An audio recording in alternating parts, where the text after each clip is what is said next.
On July 6, 1983, a young beauty queen vanished from Cocoa Beach, Florida, after she became convinced someone was out to kill her, claiming she had seen something she shouldn't have while at a party.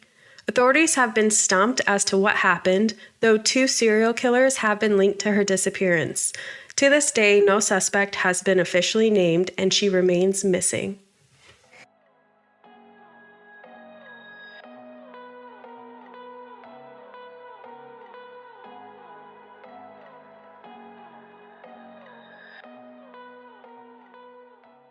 Welcome to Without a Trace. I'm your host, Jolynn. Every file holds a mystery. Every story deserves to be heard.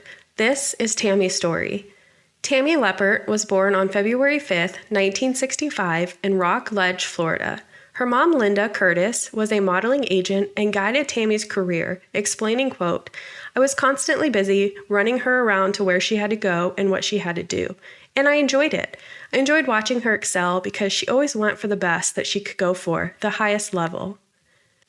Tammy began participating in beauty contests when she was 4 years old, and by the age of 16, she had competed in nearly 300 beauty pageants, taking home about 280 crowns. She was employed primarily as a model throughout her adolescent and teenage years, appearing on the cover of CoverGirl magazine in October 1978. Tammy had dreams of making it big in Hollywood. She appeared in the 1983 film Scarface as the girl who distracts the lookout car during the bloody chainsaw scene. Before that, she played a party girl in the 1980 film Little Darlings and a participant in a boxing match in 1983's film Spring Break. It is also claimed that she had plans to go to Hollywood in 1983 for a lead role, playing herself in a film called CoverGirl Behind the Scenes. After the Spring Break shoot was finished, Tammy went alone to a party one weekend. According to her close friend Wing Flanagan, she came home from the party a different person. Wing explained, quote, "Sometimes I'd ask her what was on her mind, if anything was bothering her, and she'd usually change the subject or say, 'Oh, nothing, you know,' and then try to laugh it off." According to Tammy's mother, Linda, Tammy thought someone was trying to kill her. Linda stated Tammy said, "Mom, what would you say if I told you someone was trying to kill me?" Linda took a deep breath and asked, "Do you think someone's trying to kill you, Tammy?" "Yes," she answered. As the weeks went by, Tammy began isolating herself. She was convinced she was being spied on from a van across the street. Then, in early 1983, after 2 weeks of seclusion, Tammy was offered a small part in Scarface, which began shooting in Miami in March of 1983. She stayed with a family friend, Walter Leibowitz. According to Walter, all went well until the 4th day of filming. Walter received a call from the casting director explaining that Tammy had a breakdown on set when filming a scene involving someone being shot, resulting in artificial blood spurting out. When Tammy was watching the scene, she started crying hysterically, and it got so bad that they had to take her to the trailer. She was in tremendous state of fear and anxiety. What caused this great fear? No one knew. Walter then spoke with Tammy's mother and told her that she should take Tammy to a doctor and also take her to the police to find out if the problem was psychological or if there was some basis of fact that someone was actually trying to kill her so they could get to the bottom of it. Again, convinced that someone was after her, Tammy quit the film and went back home. Tammy's paranoia became more rampant as she believed someone was trying to poison her, refusing to drink from open containers and insisting on eating from other people's plates. According to Wing, she was convinced someone was trying to poison her, explaining there were good days where Tammy was almost normal, but there were also bad days when Tammy was very on edge.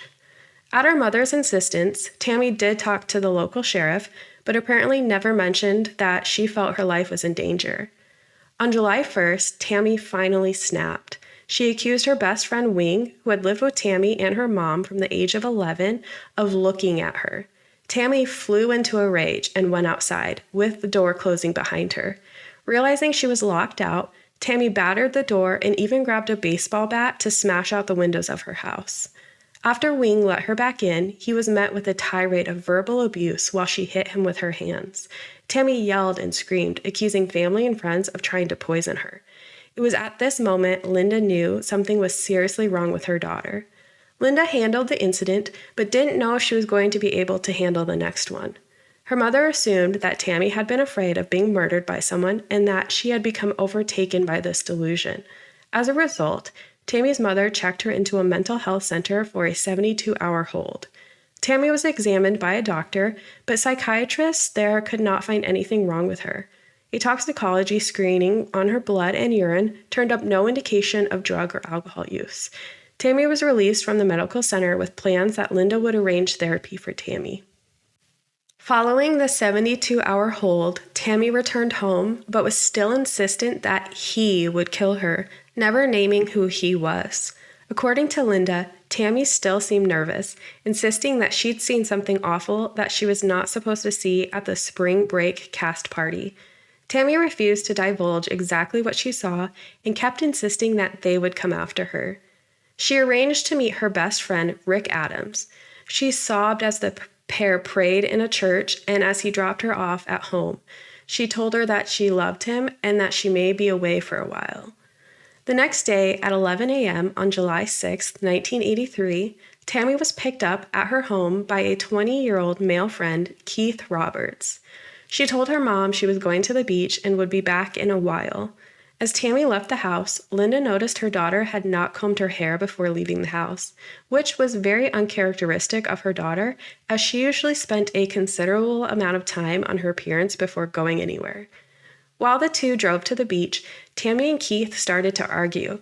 The police spoke with Tammy's friend, who basically stated they'd become in a verbal argument and Tammy had requested that he let her out of the car in a parking lot outside the Glass Bank in Cocoa Beach. Keith complied and left Tammy, who was barefoot and carrying no purse, in the parking lot about 5 miles from her house. This was the last time Tammy was seen alive.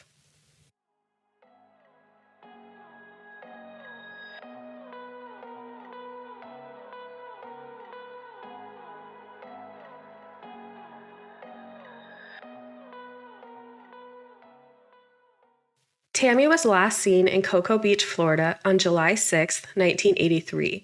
She was reported to have worn a blue denim shirt decorated with flowers, along with a matching skirt, a gray purse, and sandals, though she was reported to have exited the vehicle without her purse and shoes. It is speculated that Tammy may have been 3 months pregnant when she disappeared. Surveillance footage captured her standing by herself in a nearby parking lot. From there, she walked to a nearby public phone, likely at a gas station, where she attempted to call her aunt and a friend numerous times. Unable to reach them, she left urgent messages before disappearing without a trace. Although Keith is the last person believed to have seen Tammy, her friend is not considered a suspect. However, Tammy's mother has claimed that her daughter was afraid of him. After Tammy's disappearance, Cocoa Beach detective Harold Lewis received 2 phone calls from a woman claiming that Tammy was alive. In the first call, the woman said that Tammy would make contact when the time was right. During the second call, she said that Tammy was doing what she always wanted to do, going to school to become a nurse. However, Tammy's mom said she was terrified of blood, and there's no way she'd want to become a nurse. Tammy's mother theorized that her daughter could have been murdered due to her knowledge of a local drug trafficking ring. She said Tammy exhibited signs of paranoia, as she was cautious when consuming food and would not drink from any open containers. She had also allegedly filed a report to police. Linda theorized that her daughter knew too much about local drug trafficking and was targeted by a gang to keep their operation under wraps. Tammy mentioned money laundering during a breakdown, perhaps hinting that she either got mixed up with a criminal organization or was simply at the wrong place at the wrong time. These theories were never confirmed. With no clues or concrete suspects, authorities were left completely stumped. They began looking at 2 suspected serial killers, though they were unable to prove any involvement. Christopher Wilder, known as the Beauty Queen Killer, is an Australian-born serial killer linked to the murders of 12 women across the continental United States. He was active in Florida at the time of Tammy's disappearance. Christopher's history of violence towards women went back to his adolescent years. He was put on probation in 1980 after pleading guilty to attempted sexual arbitrary towards a teenage girl. While on a visit home to Australia that same year, he was charged with kidnapping and sexually assaulting 2 teenage girls. His parents bailed him out of jail, and he flew back to the United States, promising to return for his trial, which was set for April 1984. Christopher had a long history of sex crimes, but did not begin his killing spree until a year after Tammy vanished. Christopher lured women with the promise of photographing them for magazines, something that would have caught Tammy's attention. Her family filed a $1 million lawsuit against Christopher, but eventually halted the process as some had doubts as to whether he was involved in Tammy's disappearance. Christopher was killed in a shootout with police in 1984, and authorities have not linked him to Tammy's disappearance. John Crutchley, the so-called vampire rapist, a convicted kidnapper and rapist who was suspected of killing as many as 30 women, is also considered a possible suspect. He was sentenced to life in prison in 1986 for kidnapping and raping a woman in Orlando, Florida. He drained half her blood and drank it, giving him the name Vampire Rapist.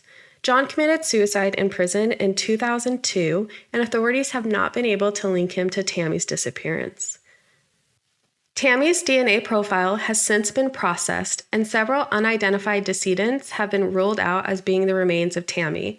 Between the years of 1984 and 2014, authorities compared her DNA to the remains of nearly 15 individuals found across the country. Tammy's mom, Linda, criticized the police for allegedly mishandling the investigation. Police initially believed Tammy had run away, and some continue to think that foul play was not involved in her case. Linda said her daughter was afraid of Keith, the man who last saw her, and that he was never properly investigated. Authorities say they did the best that they could to find Tammy, and that Keith had been interviewed and is not a viable suspect in the case. Linda believes Tammy may have been kidnapped and murdered as a result of her knowledge of a large-scale drug and money laundering operation in Florida. The operation allegedly involved many prominent local citizens. Tammy was reportedly afraid for her life because of what she knew. She stayed in her bedroom more than usual and refused to drink from open containers or eat from her own plate.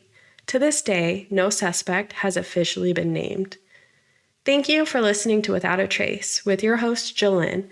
I hope you enjoyed our deep dive into Tammy's disappearance. If you enjoyed today's episode, please subscribe and follow the podcast on social media. Join me next week as I dive into another case.